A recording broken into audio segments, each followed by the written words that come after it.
ដល់ពេលដាក់ concealer របស់យើងម្ដងនេះអានឹងមកដល់ដូចជាតែ2 3ហៀហើយមាន3នេះហើយមាន3នេះឥឡូវយើងនៅវិញដាក់ហេងពណ៌អ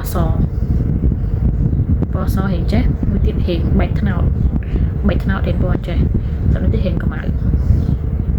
មាន3ពណ៌ហ្នឹងអញ្ចឹងខ្ញុំយកពណ៌ទី2ពណ៌ហេងបែកថ្នោតនឹងយកមកលាបខំភ្នែកខ្ញុំព្រោះខ្ញុំចង់បានសពេកទេ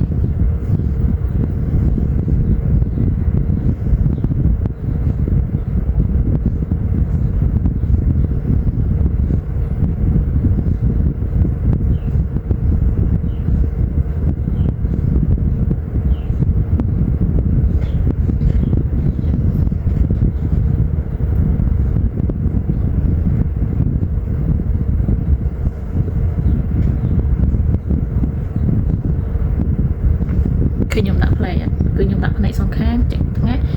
ពណ៌សងខាងក្រុមផ្នែកហើយនឹងគេនេះសំខាន់នេះគឺក្រុមដកផ្នែកនេះមកក៏ឲ្យវាឃើញដកខ្លាំងខ្ញុំលែងគឺខ្ញុំយកដៃនេះគឺខ្ញុំអត់មានប៉ុងគឺខ្ញុំយកដៃមកហ្នឹងមកមានសម្រាប់បងប្អូនចង់ប្រើប៉ុងក៏បានដែរឥឡូវខ្ញុំប្រើប៉ុងខ្ញុំយកប៉ុងមួយទៀតអានេះប៉ុងសម្រាប់ខ្ញុំបាឡែនដាក់ concealer ហ្នឹងពណ៌មកដាក់ចេះមកនេះលេងដាក់ក្រុមផ្នែកមកបងប្អូនដាក់មួយបានណាកុំដាក់វាខ្លាំងពេក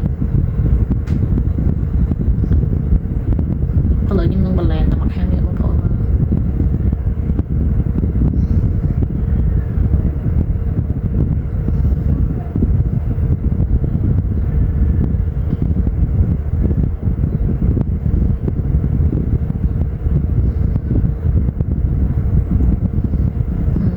មើលខាងបន្លែហើយដាក់ដល់បន្លែឃើញខកទៅគ្នានេះហេមើលទៅវារៀងបាត់ស្នាមវាសើដាក់ដូចខាងនេះហើយបើយើងដាក់លើផ្នែកដាក់ថ្មផ្នែកដើម្បីយើងផាត់ color ផ្នែកទៅឲ្យវាដិតជាប់ពណ៌ល្អគេខុសគ្នាឆ្ងាយខាងនេះរៀងដូចគ្នាធំវិញឡើយយើងធ្វើបន្លែខាងទៀត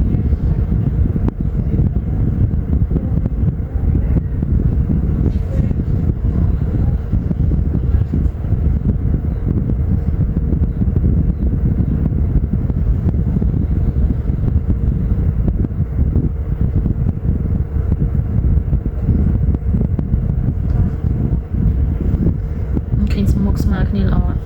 ឡើងសងខាងវាអត់ឃើញខ្ញុំដាក់ផ្លែទេឥ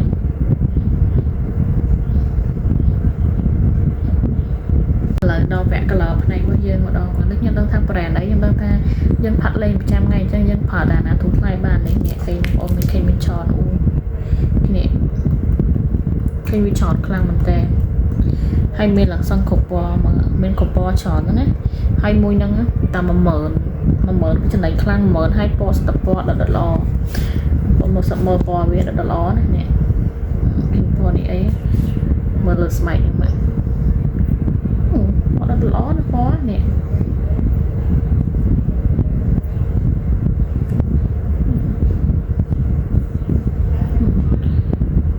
ពណ៌អត់ខ្លាំងមកគេពណ៌លុយខ្លាំងហ្មងគាត់បើកមកគោះស្វាយលេងហ្មងទៅជាដំបូងឥឡូវខ្ញុំហៅ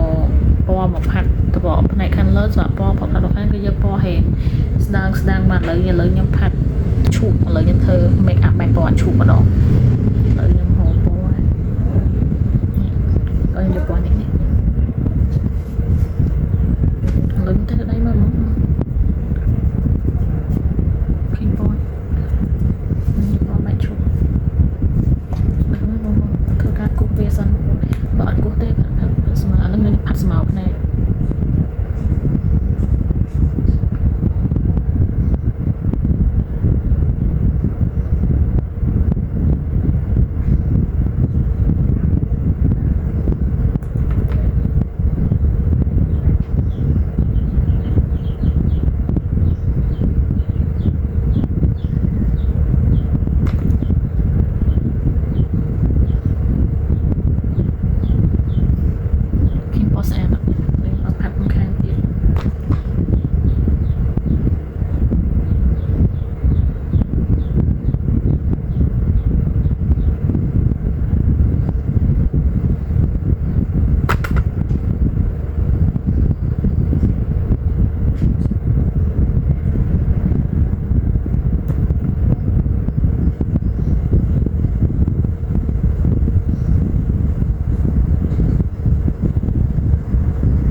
លើស្មៅផ្នែករបស់យើងបានហើយឥឡូវខ្ញុំធ្វើការផាត់ជាមួយនឹងពណ៌នេះម្ដងនេះ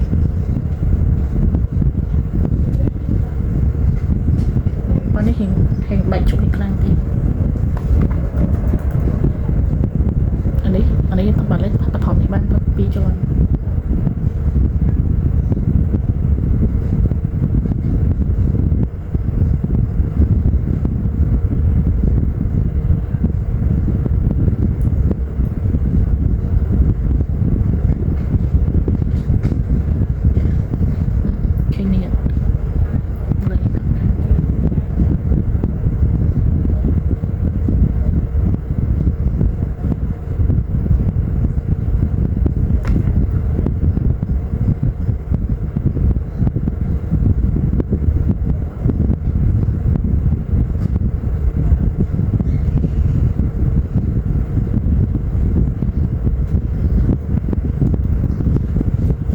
ឥឡូវពណ៌ទី3របស់ខ្ញុំខ្ញុំនឹងដាក់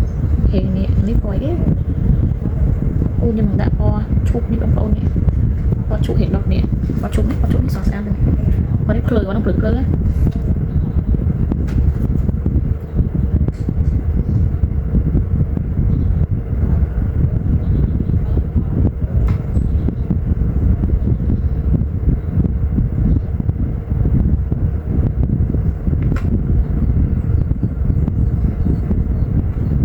ដាក់ពណ៌ហ្នឹងគឺភ្លើខ្លាំង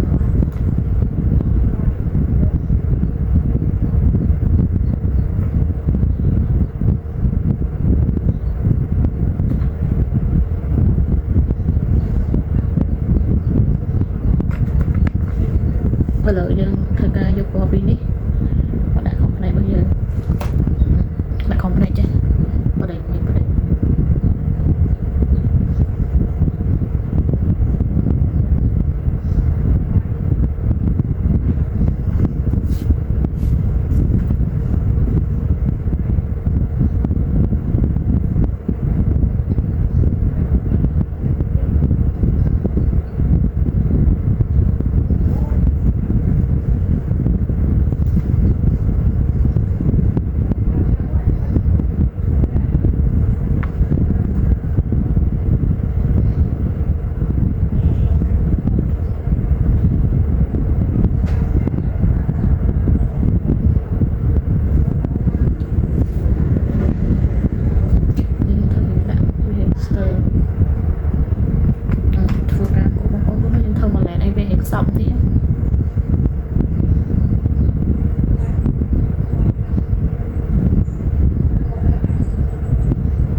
ឥឡូវកន្លងផ្នែករបស់យើងរួចហើយ